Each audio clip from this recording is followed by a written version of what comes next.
আল্লাহ আল্লাহ তুমি ছাড়া আমি বড় অসহায়, বড় অসহায়।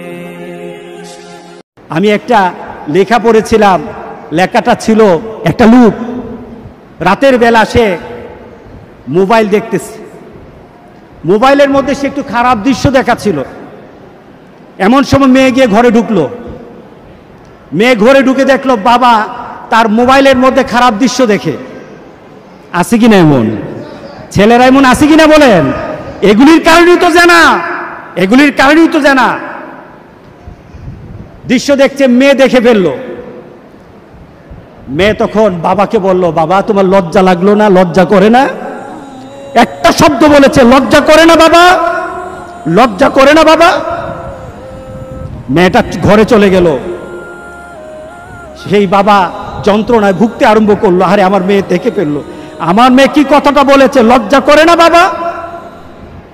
মেয়েটা সহ্য করতে পারলো না। সে লোকটা অফিসে চলে গেল, অফিস করতেছে, কিন্তু আর ভালো লাগে না। মেয়েটা কি বলেছে, লজ্জা লাগে না বাবা। কিন্তু মেয়েটার যন্ত্রণায় সে হার্ট ফিল করলো, বাবার এই অবস্থা দেখে হার্ট ফিল করলো। মেয়েটা এরপরে মারা গেল। বাবা যখন বাড়িতে ফিরে আসলো, মেয়েটা বাবার মাথাটা নোয়া, লজ্জিত একটা মুখ। এখনই আমার মেয়ের সাথে দেখা হলে আমার কানে বাজতেছে, আমার মেয়ে আমাকে বলেছে লজ্জা লাগে না বাবা। আমি কিভাবে আমার মেয়ের সামনে যাব, আমি কিভাবে আমার মেয়ের সামনে যাব? এই চিন্তা যখন করতেছে, এমন সময় দরজা খোলার সাথে সাথে একটা চিৎকার শুনলো। স্ত্রী চিৎকার বলতেছে, আমার মেয়েটা মারা গেছে, আমার মেয়েটা মারা গেছে। বাবার কানে তখন বাজতেছিল রাতের কথা, লজ্জা লাগে না বাবা। তার দাফন হলো, তার জানাজার ব্যবস্থা হলো। দাফন করার সময় মেয়েটাকে যখন কবরের মধ্যে দাফন করে দেয়, কবরের মধ্যে রাখা অবস্থায় বাবা একটা চিৎকার করার কথা ছিল। মেয়েটা তো চলে যায়, বাবা চিৎকার করার কথা ছিল, বাবা চিৎকার করে নাই, বাবা হেসে দিয়েছে। বাবা হেসে দিল। তাকে জিজ্ঞাসা করলো, তুমি হাসছো কেন? আমার মেয়েটা চলে গেছে, আমার কলিজার টুকরাটা চলে গেছে, কিন্তু আমার জীবনের মধ্যে একটা আঘাত দিয়ে পরিবর্তন করে গেছে।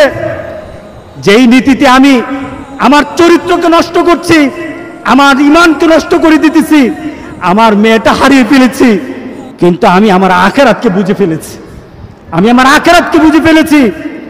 আজকে সমাজের যারা প্রিভেন্টিভ করছেন না, আপনি চিন্তা করছেন আপনার মেয়েটা কিন্তু একদিন আপনার জন্য বিপদ হয়ে যাবে, আপনার জন্য বিপদ হয়ে যাবে।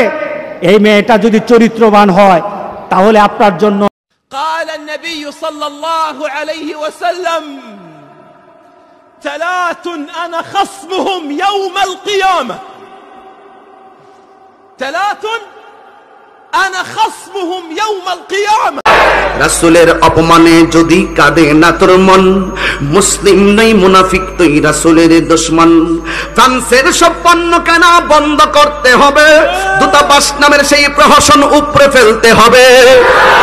রাসূলের অপমানে কটূক্তি দেখে শুনে, রাসূলের অপমানে কটূক্তি দেখে শুনে কেঁদে না উঠে যদি হৃদয় ভূমি, নবীর উম্মত দাবি করো কি করে তুমি।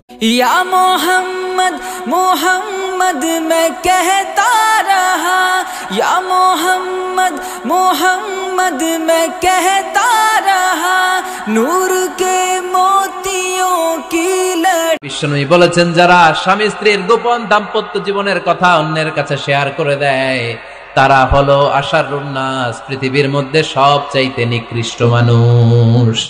এরা পশুর চাইতেও নিকৃষ্ট।